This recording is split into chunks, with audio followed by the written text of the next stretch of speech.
Imao Crnogorac 3 sina.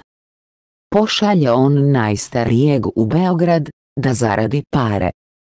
Posle godinu dana ovaj se vrati i donese samo 1000 evra. Šta si radio tamo, nesrećo jedna? Probao sam šverc, ne ide. Svi to rade. Pošalje on srednjeg sina. Vrati se i ovaj posle godinu dana i donese samo 1500 evra. Šta si radio tamo, nesrećniče?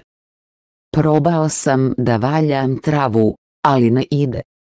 Svi to rade. Pošalje on naposletku najmlađeg sina. Vrati se ovaj posle 3 meseca sa koferom punim para. Junačino tatina. Šta si radio? Probao sam šverc, probao sam i da valjam travu, ne ide. Svi to rade. Onda sam seo ispred terazijske česme, otvorio kufer i napisao: ja sam Crnogorac iz Podgorice.